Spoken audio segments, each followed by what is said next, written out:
जय हिंद साथियों, I hope आप सभी लोग बेस्ट होंगे और अपनी स्टडी को बहुत बेहतर तरीके से कर रहे हैं। मेरे प्यारे फिजिशियंस एवं मेरे प्यारे टॉपर्स, जैसा कि मैंने आपको पिछली क्लास में जो मैंने आपको फिजिक्स का चैप्टर सेकंड इंट्रोड्यूस करवाया था, जिसमें कि मानव नेत्र एवं रंग बिरंगा संसार के बारे में बताया था। आज उसी में अगला टॉपिक हम लोग पढ़ेंगे। जो अपना टॉपिक है वो है मानव नेत्र की संरचना। मानव नेत्र की जो संरचना है साथियों, उससे सवाल 5 नंबर का भी आता है, 1 नंबर का भी सवाल आता है और कम नंबर के भी सवाल आते हैं। और इसी की मदद से हम लोग आगे बढ़ेंगे इसी चैप्टर में और बहुत कुछ सीखेंगे। जैसे कि पिछली क्लास में मैंने आपको बताया कि मानव नेत्र में प्रतिबिंब कहाँ पर बनता है, मानव नेत्र में रोग कैसे कैसे होते हैं, कौन से रोग आपको पढ़ना है, कौन से रोग आपके लिए दिक्कत कर सकते हैं और कौन से रोग डीएनए के थ्रू होते हैं, सब मैंने आपको पिछली क्लास में बता के रखा है। आज चूँकि मैं इंट्रोड्यूस करना है इस टॉपिक को और आगे बढ़ा के, टॉपिक आपका पता है मानव नेत्र की संरचना। मानव नेत्र की संरचना इतनी आसान विधि में मैं आपको समझाऊंगा, केवल आप समझने की कोशिश करिए और छोटा छोटा लिखने की कोशिश करिए। बाकी आपको पीडीएफ आपके पास होगी, बाकी आपको पीडीएफ से केवल एक बार पढ़ना जरूर है।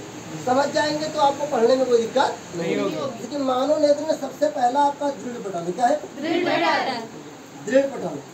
अब शब्दों के अर्थ को समझिएगा, जैसे आप मैंने केमिस्ट्री में आपको समझाया था, मुझे क्यों समझिएगा। दृढ़ पटल क्या है? दृढ़ पटल को बोलते हैं स्केलेटन। क्या बोलते हैं? SCLERO। क्या है? ROTIC। चलिए, दृढ़ मतलब होगा कठोर, पटल मतलब कोई ना कोई तल बोल सकते हैं।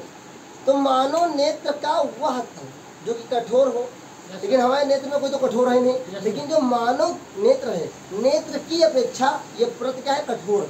क्या है? सबसे खास बात क्या है? यह लिख लीजिएगा, आप लोग लिखना चाहेंगे रफ में, साथ में लिखते रहेगा। यह मानव नेत्र की, यह मानव नेत्र के सबसे ऊपरी परत है। मैंने क्या लिखा? यह मानव नेत्र की सबसे ऊपरी परत है जो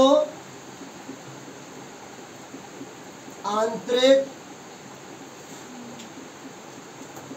भागों के सुरक्षा करती है। सुरक्षा करते हैं। यह मानव नेत्र की सबसे ऊपरी परत है जो आंतरिक भागों की सुरक्षा करते हैं। आप इतना ही एग्जाम में लिखेंगे, आपको नंबर बढ़िया मिलेगा।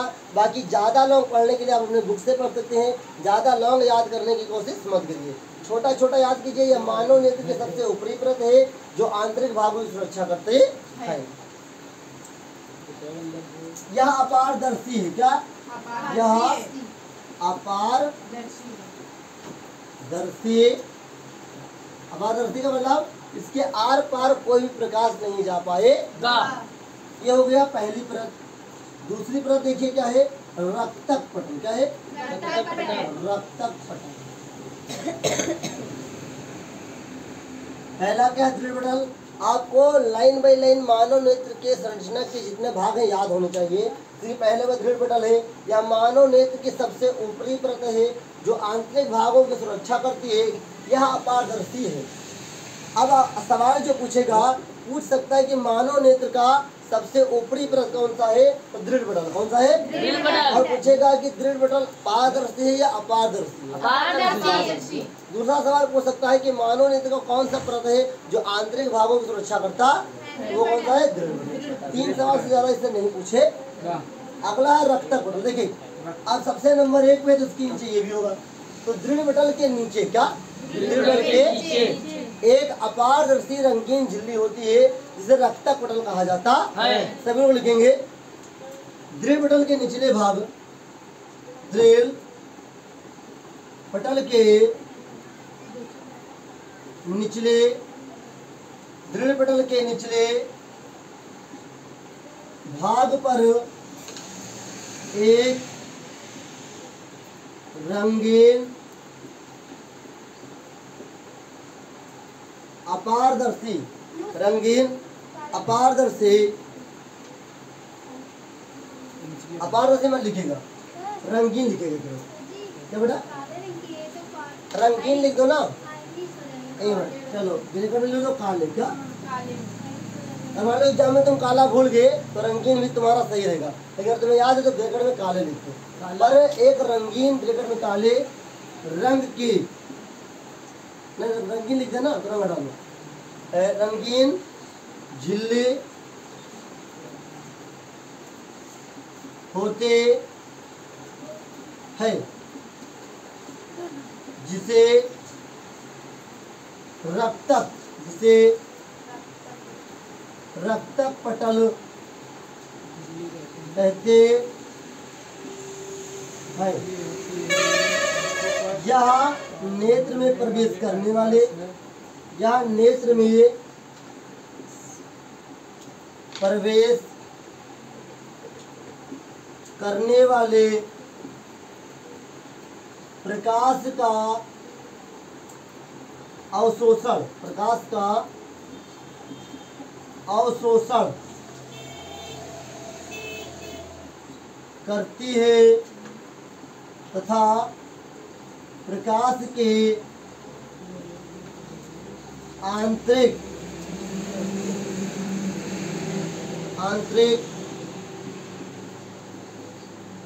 परावर्तन को रोकती है।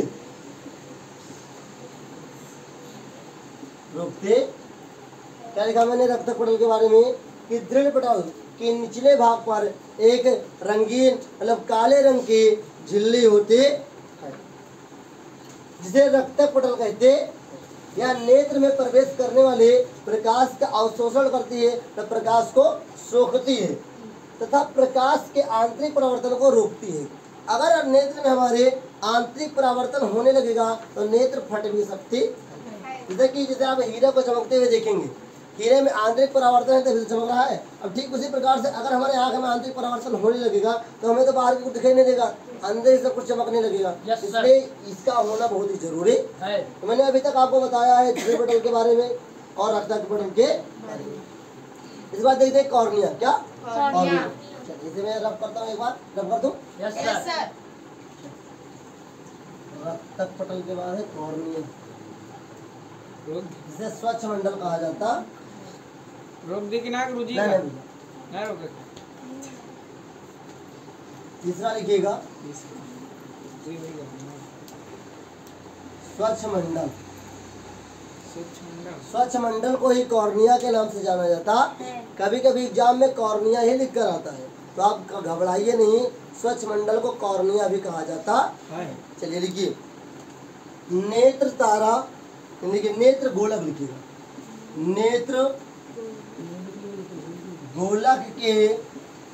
नेत्र गोलक के सामने का भाग, नेत्र गोलक के सामने का भाग उभरा तथा पारदर्शी होता है।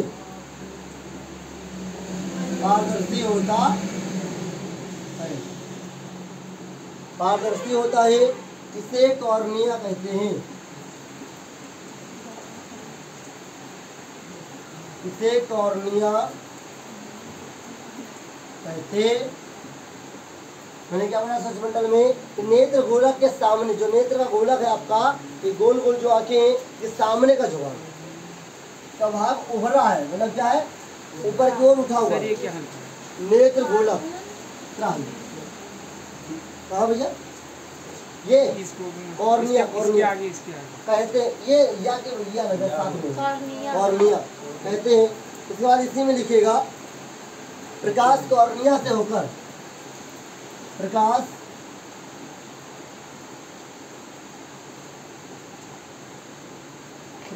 कॉर्निया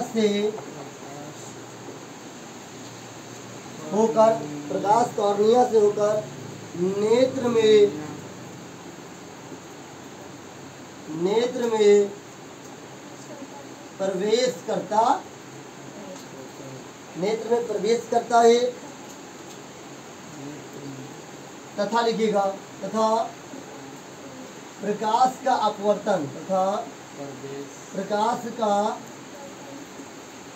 अपवर्तन कॉर्निया के कॉर्निया के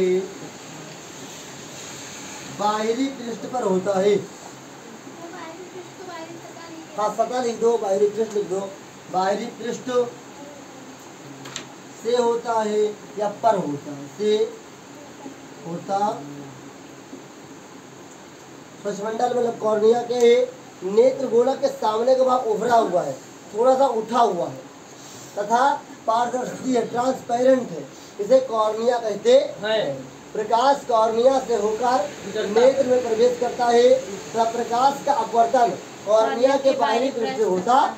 कभी कभी पूछता है एग्जाम में कि बताइए नेत्र का कौन सा भाग है जहाँ से प्रकाश का अपवर्तन होता है, तो कॉर्निया है, कॉर्निया। कभी कभी पूछ लेता है कि कॉर्निया को और किस नाम से जानते हैं, तो स्वच्छमंडल के नाम से जानते हैं। अगला लिखिए 4 नंबर पे परितारिका। परितारिका, परितारिका में लिखिएगा कॉर्निया के पीछे, कॉर्निया के पीछे, कॉर्निया के पीछे एक रंगीन अपारदर्शी, रंगीन अपारदर्शी झिल्ली होती है। झिल्ली का पर्दा लिखिएगा, झिल्ली के पहले झिल्ली होती है, इसे परितारिका कहते, इसे परितारिका कहते। मैंने बोला परितारिका, परितारिका क्या है? कॉर्निया के पीछे एक रंगीन अपारदर्शी झिल्ली होती है, या अपारदर्शी झिल्ली का लिखिए, अपारदर्शी झिल्ली का पर्दा। क्या जी लिखा रहा, काट दिया, कोई दिक्कत नहीं। अपारदर्शी झिल्ली का पर्दा होता है या होती है, इसे परितारिका कहते। अभी तक मैंने 4 बताया है, कि 4 लाइन बाई लाइन आपको याद होने चाहिए।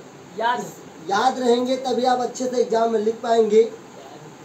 जब अच्छी तरीके से आप लिखेंगे तो आपका स्कोरिंग भी अच्छी तरीके से होगा। इसके बाद आपका है पुतली या नेत्र तारा। पुतली या नेत्र तारा, जिसे बोलते हैं पुपिल। क्या बोलते हैं? पुपिल। लिखिएगा, इसको बता दे। पुतली या नेत्र तारा अगली हेडिंग है। 5 नंबर हेडिंग, पुतली या नेत्र तारा।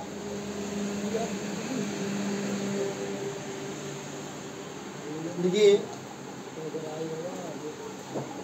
5 नंबर में पुतली या नेत्र तारा लिखिएगा। परितारिका के बीचों बीच लिखिएगा, परितारिका, परितारिका के बोलिए नहीं, बीचों बीच एक छिद्र, एक छिद्र होता है जिसे पुतली या नेत्र तारा कहते। मैंने बोला परितारिका के बीचों बीच एक छिद्र होता है जिसे पुतली या नेत्र तारा कहते हैं। यह नेत्र में प्रवेश करने वाली, लिखिएगा, यह नेत्र में प्रवेश करने वाले प्रकाश किरणों को, प्रकाश किरणों को समायोजित, प्रकाश किरणों को समायोजित मतलब कि नियंत्रित, समायोजित मतलब नियंत्रित करती है, करती है। इस पे यानी कि इस पर लिखो, जब यहाँ जब लिख लो, जब इस पर प्रकाश अधिक पड़ता है, जब इस पर प्रकाश अधिक पड़ता है तो यह सिकुड़ जाती है। सिकुड़ मतलब छोटी हो जाती है, सिकुड़ जाते तथा जब इस पर प्रकाश कम पड़ता है तो यह फैल जाती है, मतलब कि बड़ी हो जाती है, फैल जाती। एक बार फिर से ध्यान से देखिएगा। मैंने बोला पुतली या नेत्र तारा हेडिंग है, बोला परितारिका के बीचों बीच आपके आंखों में एक देखिएगा नेत्र गोलक है। नेत्र गोलक के अंदर एक लेयर है और इस लेयर में नेत्र गोलक के अंदर एक छोटा सा छिद्र बहुत महीन सा दिखाई देगा। एक मान लो कि आप सरसों का बीज देखे होंगे, ठीक उसी के आकार का या सुई का जो नोक होता है उसी के आकार का बहुत छोटा सा छिद्र दिखाई देता है, उसे कहते हैं पुतली या नेत्र तारा। जितना भी प्रकाश जाएगा हमारे नेत्र में वो इसी से होकर जाता है। दूसरी बात है यह प्रकाश को समायोजित करता है, मतलब कि नियंत्रित करता है कितना हमारी आंखों में प्रकाश जाना चाहिए, कितना नहीं जाना चाहिए। दूसरी बात मैंने लिखा यह सिकुड़ भी जाता है और फैल भी जाता है। मान लीजिए आप अगर अचानक धूप में जाते हैं, मतलब आप अंधियारे में थे, आप बंद कमरे में थे, वहाँ पर अंधियारा था और आप अचानक गए धूप में, तो क्या होगा, आप कम प्रकाश से अधिक प्रकाश की ओर गए, कम प्रकाश से अधिक प्रकाश की ओर गए, तो कुछ देर तो आपको कुछ समझ में नहीं आएगा। दूसरी बात आपकी आंखें क्या होंगी, सिकुड़ने लगे, क्यों कि वो ज्यादा प्रकाश आ गया, ज्यादा प्रकाश। अब इसी का उल्टा आप कुछ देर धूप में रहिए और आ जाइए अचानक रूम के अंदर, तो आपको देखने को मिलेगा कि आपको कुछ देर तो कुछ नहीं दिखेगा, झिलमिला दिखाई देगा, उसके बाद जब दिखाई देने लगेगा धीरे धीरे तो वहाँ पर आंखें फैलना शुरू करते हैं। ये क्या, नेत्र तारा और क्या है, पुतली। अब इसके बाद लिखिएगा 6 नंबर पे पश्चिमाभि मांसपेशियां, लिखिएगा पश्चिमाभि मांसपेशियां। पश्चिमाभि मांसपेशियां में लिखिएगा यह वह भाग है जो अभिनेत्र लेंस पर कम अथवा अधिक दबाव डालकर इसकी वक्रता त्रिज्याओं को परिवर्तित करके इसकी फोकस दूरी को बदल देती है। लिखेंगे यह वह भाग है जो अभिनेत्र लेंस का अभिनेत्र लेंस पर कम अथवा अधिक दबाव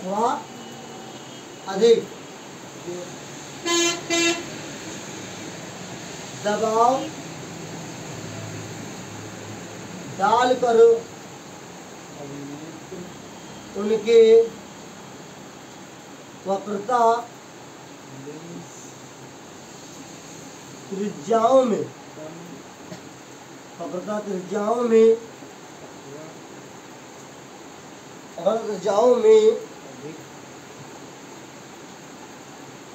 वो लिखिए त्रिज्याओं को परिवर्तित करके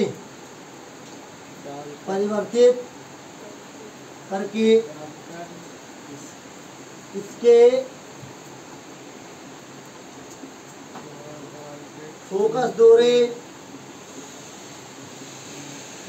दूरी को बदल देते।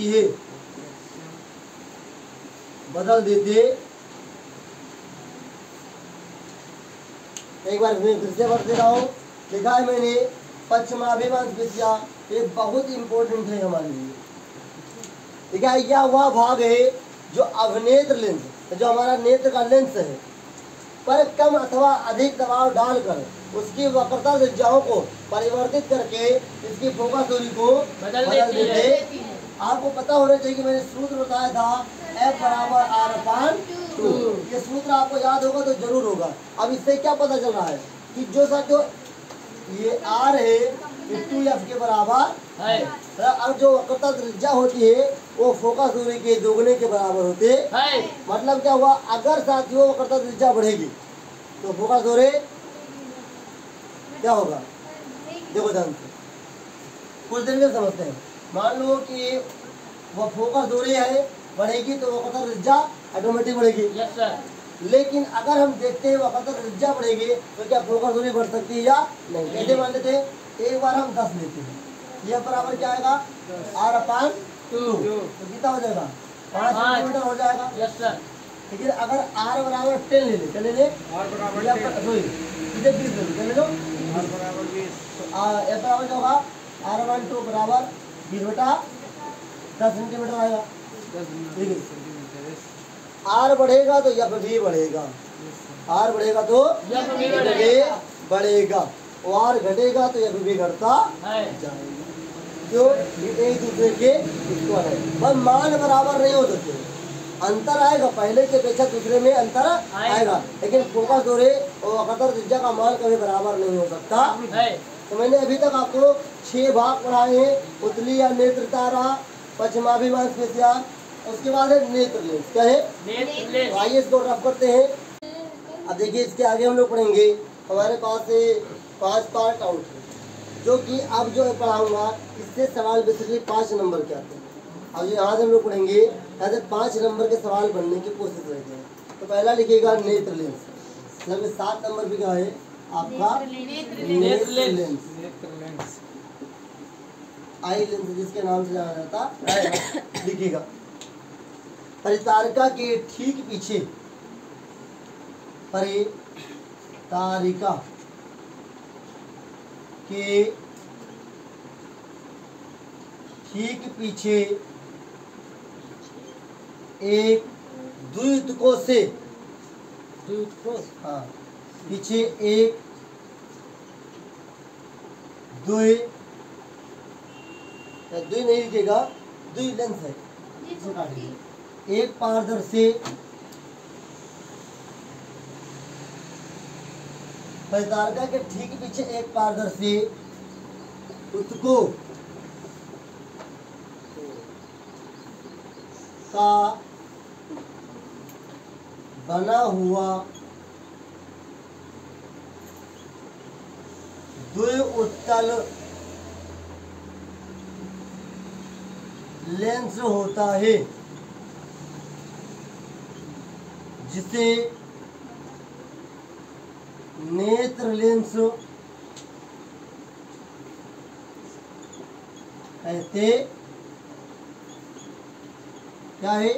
परितारिका के ठीक पीछे, जो आपको मैंने परितारिका 4 नंबर पढ़ाया है, उसी के ठीक पीछे एक पारदर्शी उत्तकों का, तो आपने पढ़ा होगा उत्तक को क्या बोलते हैं? टिश्यू आपने पढ़ा होगा बायोलॉजी के अंदर। तो उत्तक हमारे शरीर में क्या है? सबसे छोटा अंग कोशिका होता है, कोशिकाओं से मिलकर क्या बनता है? उत्तक। उत्तक से मिलकर अंग बनता है, अंग से मिलकर अंगतंत्र बनता है, अंगतंत्र से मिलकर के एक शरीर का निर्माण होता है। जो उत्तक है, उत्तक बना हुआ है, क्या बना हुआ?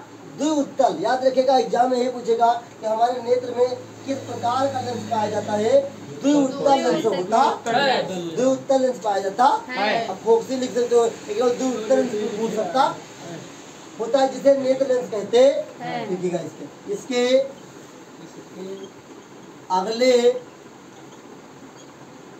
अगले भाग के वक्रता त्रिज्या, इसके अगले भाग की वक्रता त्रिज्या बड़ी तथा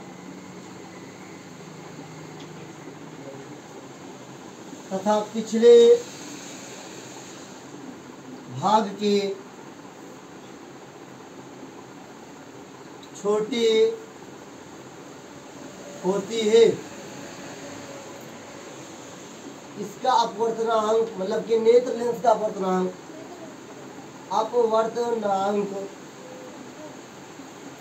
लगभग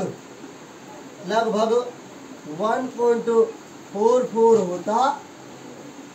अगला जो इसी टॉपिक से सवाल पूछ सकता है एग्जामिनर, पूछ सकता है जो आपका नेत्र लेंस है, जो मतलब मानव नेत्र लेंस है, उसका अपवर्तनांक कितना होता? लगभग 1.44 होता। थोड़ा सा कॉन्स्टेंट नहीं है, क्योंकि लगभग मतलब जब भाग करते हैं तो 4 कई बार आता है, ये कभी कटेगा नहीं, इसीलिए इसको 1.44 लगभग जरूर याद रखेगा।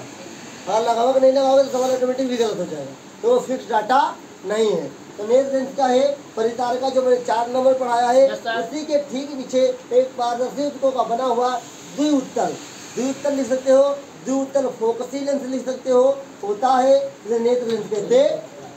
इसके अगले भाग, जो इसका अगला भाग है, सामने वाला भाग है, इसका वक्रता त्रिज्या ज्यादा है, और वक्रता त्रिज्या ज्यादा है तो फोकस दूरी कम होगी इसकी अपेक्षा में, जिसकी वक्रता त्रिज्या कम है। इस बात को जरूर याद रखिएगा, और साहब आप धीरे धीरे जब न्यूमेरिकल लगाओगे ऑटोमेटिक जान जाओगे।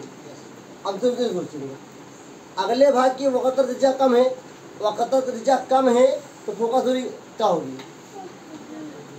मैंने क्या लिखा, अगले भाग के मतलब की बात जो बड़ी होती है। Yes sir. अब मान लो कि अगले भाग की है तुम्हारे पास मान लो 10 सेंटीमीटर और पिछले की छोटी है, तो r बराबर 2f होता है। क्या? तो r बराबर 2f। तो यहाँ से अगर देखा जाए तो फोकस दूरी बढ़ती है और घटती है, मतलब कि अगर वक्रता त्रिज्या ज्यादा है तो फोकस दूरी भी ज्यादा हो सकते हैं, मैंने भी आपको करके दिखाया है। Yes sir. और दूसरा याद रखिएगा इसका अपवर्तनांक कितना होता है, लगभग इसका अपवर्तनांक पूछता है और जल का पूछता है, तो जल का अपवर्तनांक 1.33 लगभग होता है। तो ये मैंने नेत्र लेंस आपको बताया। इसका अगला भाग लिखिए 8 नंबर पे दृष्टि पटल मतलब कि रेटिना, 8 नंबर पे लिखिए रेटिना। रेटिना को दृष्टि पटल के नाम से भी जाना जाता देखिएगा। और रक्तक पटल के नीचे, रक्तक पटल के नीचे तथा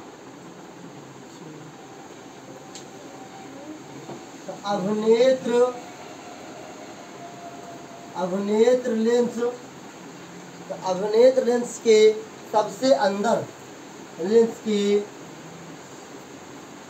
सबसे अंदर के ओर, मैंने लिखा रक्तक पटल के नीचे तथा अवनेत्र लेंस के सबसे अंदर की ओर, अंदर की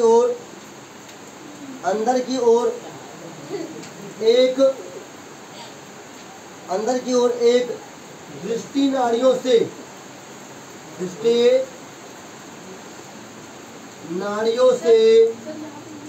क्या बेटा, सॉरी लिख दीजिए,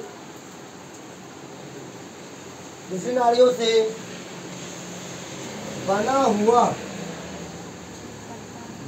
हुआ एक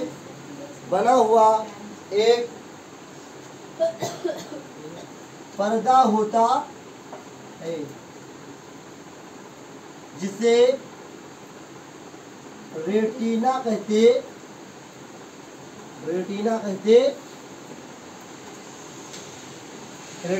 हैं। इसी स्थान पे मतलब इसी पे लिखिएगा, इसी पर किसी भी वस्तु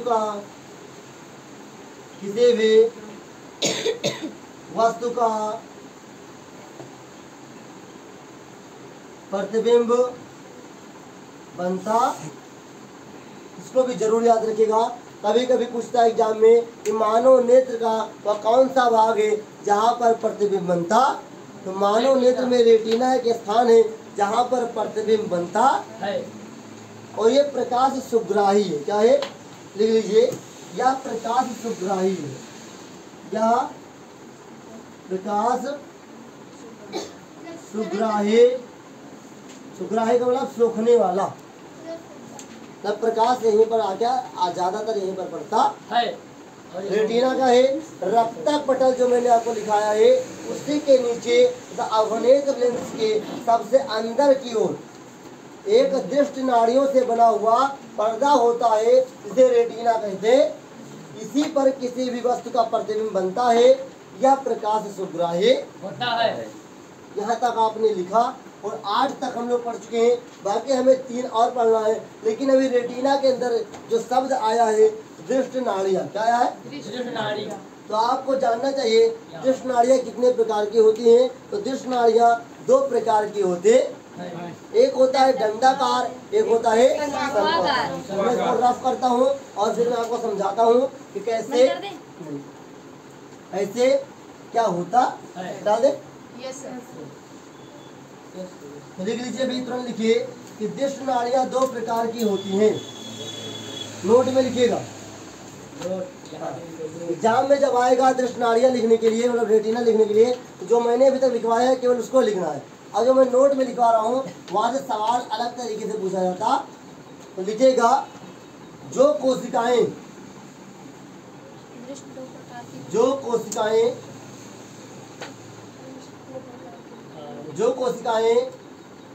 प्रकाश के तीव्रता का आभास कराती हैं।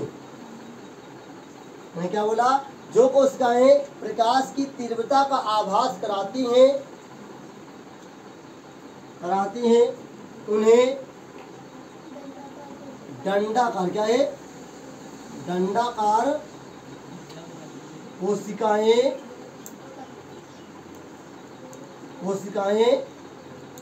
कहते तथा वे कोशिकाएं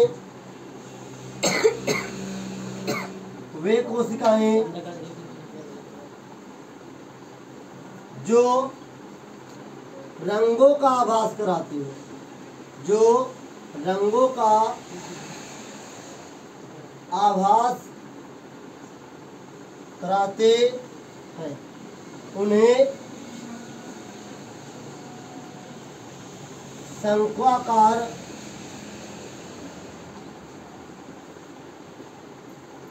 कोशिकाएं कहते। मैंने क्या लिखा? नोट में जरूरी है, कभी कभी आपसे पूछता है कि मानव नेत्र में वो कौन सी कोशिकाएं जो रंगों की पहचान कराती हैं या प्रकाश की तीव्रता का आभास कराते। तो लिखिएगा जो कोशिकाएं प्रकाश की तीव्रता का आभास कराती हैं उन्हें क्या कहते हैं? दंडाकार कोशिका कहते हैं, दंडाकार। फिर लिखा वे कोशिकाएं, क्या लिखा है? वे कोशिकाएं जो रंगों का, मतलब की कलर का पहचान कराती हैं उन्हें शंक्वाकार कोशिकाएं कहते हैं। कभी कभी पूछता है कि मानव नेत्र में पाई जाने वाले शंक्वाकार कोशिकाएं या दंडाकार कोशिकाओं के कार्य लिखिए। तो अभी तक जो आपने पढ़ा है वो पहले इम्पोर्टेंट था, अभी जो हमें 3 पढ़ना है वो और भी इम्पोर्टेंट है। तो यहाँ तक आप लोगों को अच्छी तरीके से याद कर लेना चाहिए। और जो ये 11 पार्ट है नेत्र के, अगर आप इतना अच्छी तरीके से कर लेते हैं तो आपके काफ़ी सारे सवाल जो ऑब्जेक्टिव में आते हैं मानव नेत्र से संबंधित वो आपके ऑलरेडी खत्म हो जाएंगे। अभी जो मैं आपको पढ़ा रहा हूँ केवल मानव नेत्र में पढ़ा रहा हूँ। अभी इसके बाद जो क्लास होगी वो मानव नेत्र में होने वाले रोग के बारे में होगा और उनके निवारण के बारे में। तो आइए हम लोग आगे बढ़ते हैं और आगे बढ़ते हैं नेत्रोध तथा कचावद्रो पीत बिंदु अंध बिंदु। आइए साथियों आगे देखिए मेरे साथियों, अब हमें जो अगला पढ़ना है 9 नंबर पे, ये केवल आपके पढ़ने के लायक है। इससे जो सवाल आएगा मैं अंडरलाइन कर दूंगा। पढ़ना क्या है? टॉपिक है आपका नेत्रोध तथा कचावद्रो। कभी कभी पूछता है, ये लिखने के लिए नहीं आया तो ऑब्जेक्टिव में पूछेगा, पूरा आंसर दे देगा, फिर बोलेगा इसे क्या कहा जाता।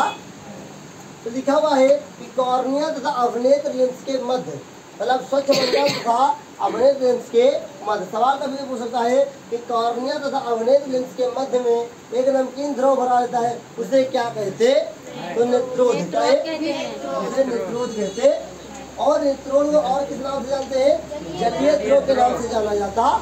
तीसरे प्रकार लिखा है, इसी प्रकार अवनेत्र लेंस तथा दृष्टिपटल के मध्य में ये एक पारदर्शी द्रव भरा रहता है, इसे कचाव द्रव कहते हैं। 2 प्रकार से सवाल उल्टा सीधा पूछ सकता है कचाव द्रव किसे कहते हैं, या पूछ सकता है कि अवनेत्र लेंस तथा दृष्टिपटल के मध्य में एक पारदर्शी द्रव भरा रहता है, उसे क्या कहते? कचाव द्रव कहते। तो जैसे भी सवाल पूछे, उल्टा पूछे या सीधा पूछे, आपको जवाब देना आना चाहिए। अगर आप जवाब देना तब जान पाएंगे जब ज़्यादा से ज़्यादा प्रैक्टिस करेंगे। लिखेंगे इसके आगे, इसका अपवर्तनांक, इसका अपवर्तनांक 1.3 से जल के बराबर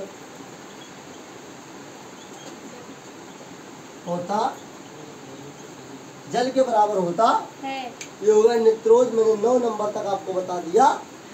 अब आगे जो मुझे बताना है वो दो बताना है, पीत बिंदु और अंध बिंदु के बारे में। उसे सवाल क्या था साथियों, तो दिखेगा 10 नंबर में पीत बिंदु, क्या लिखिएगा? पीत बिंदु। ओके, पीत बिंदु क्या है? तो जो दृष्टि पटल है, जो बिंदु है, ये पीत बिंदु है, ये किसपे है? दृष्टि पटल पे है। और दृष्टि पटल पे बीचों बीच में कहाँ पे है? लिखिएगा सभी लोग, शांत रहिए। देखिए दृष्टि पटल, और दृष्टि पटल मतलब रेटिना, दृष्टि पटल के बीचों बीच, के बीचों बीच एक पीले रंग का भाग होता है। क्या भाग होता है? या पीले रंग का स्थान होता, जिसे पीत बिंदु कहते। पीले रंग का भाग होता है जिसे पीत बिंदु कहते। मैंने लिखा दृष्टि पटल के बीचों बीच, याद रखिएगा, ये कहाँ है? मेन सेंटर पे है। कहाँ पे? मेन सेंटर पे। कलर कैसा है? पीला कलर। बीचों बीच में पीले कलर का एक भाग होता है, जिसे पीत बिंदु कहा जाता है। देखिएगा, यह भाग, यह भाग, यह भाग प्रकाश का, यह भाग प्रकाश का अधिक सुग्राही होता, अधिक सुग्राही होता है। पीत बिंदु क्या है? दृष्टि पटल के बीचों बीच एक पीले रंग का भाग होता है, जिसे पीत बिंदु कहते हैं। यह भाग प्रकाश अधिक सुग्राही होता। इसमें नोट में लिखिएगा, मैं बोल रहा हूँ, नोट में लिखिएगा, मानव नेत्र की रेटिना, मानव नेत्र की रेटिना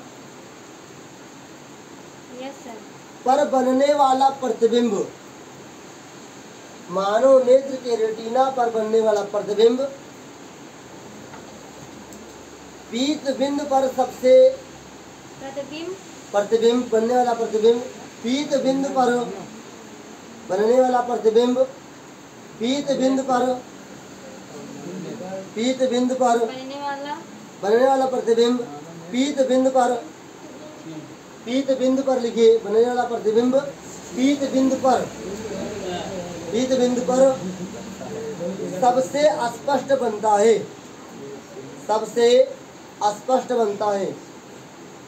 बनने वाला प्रतिबिंब सबसे स्पष्ट बनता।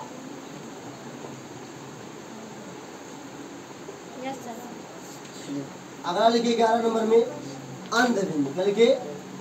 अंध बिंदु। पीत बिंदु को बोलते हैं येलो स्पॉट और अंध बिंदु को बोलते हैं ब्लाइंड स्पॉट। अंध बिंदु, ध्यान से देखिएगा, क्या अंध का मतलब अंधियाला सा छाया रहेगा। तो साथियों याद रखिए, दो सवाल यहाँ से पूछते हैं आपका पीत बिंदु अंध बिंदु से, कि वह मानव नेत्र का कौन सा स्थान है या रेटिना का कौन सा स्थान है जहाँ पे प्रतिबिंब पूरा स्पष्ट बनता है, वो पीत बिंदु है। क्या है? और वह कौन सा स्थान जहाँ पर प्रतिबिंब बनता ही नहीं, तो क्या है? अंध बिंदु। अंध बिंदु पर प्रकाश का कोई प्रभाव नहीं पड़ता है। अंध बिंदु किसे कहेंगे? लिखिएगा दृष्टि नाड़ियाँ, लिखिएगा दृष्टि नाड़ियाँ, दृष्टि नाड़ियाँ जिस स्थान को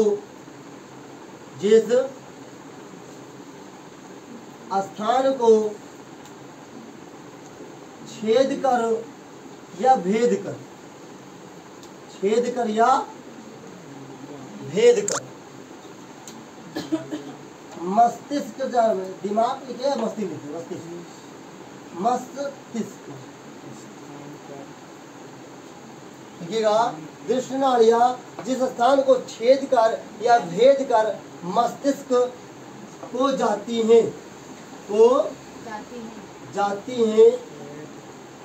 उसे जाती हैं उसे अंध बिंदु छेद कर या भेद कर, छेद कर या भेद कर मस्तिष्क को जाती हैं उसे अंध बिंदु कहते हैं। दूसरी बात कि अंध बिंदु क्या है? दृष्टि नाड़ियों या नाड़ियां जिस स्थान को भेद कर या छेद कर मस्तिष्क को जाती हैं उसे अंध बिंदु कहते हैं। यहाँ से आपका पूरा मानव नेत्र की जो संरचना है, मानव नेत्र के जो पार्ट है वो समाप्त होते हैं। इसी के आगे नोट में लिखिएगा, इसके आगे नोट में लिखिएगा कि अंध बिंदु पर, इसके आगे नोट में लिखिएगा अंध बिंदु पर प्रकाश का कोई प्रभाव नहीं पड़ता है। अंध बिंदु पर प्रकाश का कोई प्रभाव नहीं पड़ता है। यहाँ से दो सवाल बनते हैं कि मानव नेत्र का कौन सा स्थान है दृष्टि पटल के अंदर जहाँ पे प्रकाश का प्रभाव नहीं होता है, तो अंध बिंदु। कहाँ पर अष्टपत्र प्रतिबिंब बनेगा? वो है पीत बिंदु। तो मैंने आपको 11 पार्ट पढ़ाया है मानव नेत्र के अंदर, आपको अच्छी तरीके से याद होना चाहिए। एक बार रिवीजन करते हैं। पहले नंबर पे कौन सा है?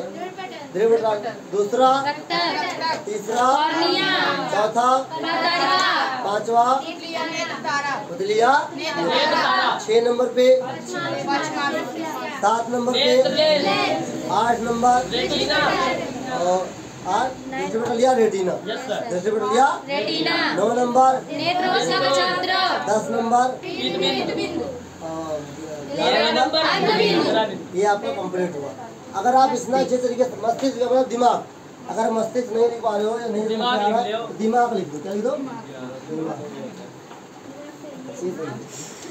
ओके। तो ये जो मैंने अब आज को लिखवाया है ये आपको अच्छी तरीके से याद होना चाहिए। ये कब आएगा? जब आप अच्छी तरीके से बार बार रिपीट करेंगे। एक बार में नहीं आएगा तो कम से कम 3 हेडिंग याद कीजिए। 11 हेडिंग है, 3 का ग्रुप बना के याद कीजिए। याद हो जाएंगे बहुत ही सरल तरीके से, 2-3 दिन में पूरा याद हो जाएगा। हम लोग नेक्स्ट क्लास में पढ़ेंगे मानव नेत्र में होने वाले रोग एवं उसके निवारण। आप लोग इतना जरूर तैयार करिए, पिछला जितना भी पढ़ाया गया है उसको रिवीजन जरूर कीजिए। आज के लिए इतना ही साथियों। मानव नेत्र को अच्छी तरीके से रिपीट करिएगा क्योंकि ये चैप्टर बहुत इंपॉर्टेंट है। इसके बाद जो हम शुरू करेंगे, अभी तक हम लोग जो पढ़ रहे हैं वो है क्या है? दर्पण से संबंधित है, प्रकाश से संबंधित घटनाएं पढ़ रहे हैं। इसके बाद जैसे सेकंड चैप्टर समाप्त होगा आपका चालू हो जाएगा इलेक्ट्रिसिटी। क्या चालू होगा? इलेक्ट्रिसिटी। और वहाँ इलेक्ट्रिसिटी के बाद होगा चुंबक, और चुंबक के बाद आपका फिजिक्स मतलब कि क्लास 10th में जो सिलेबस है वो खत्म हो जाएगा। चलिए साथियों आज के इतना ही, मिलेंगे नेक्स्ट क्लास में। आप लोग पढ़ते रहिए और सीखते रहिए ब्रिजेश स्टडी अड्डा और BSA के द्वारा। मिलेंगे नेक्स्ट क्लास में, तब तक के लिए जय हिंद।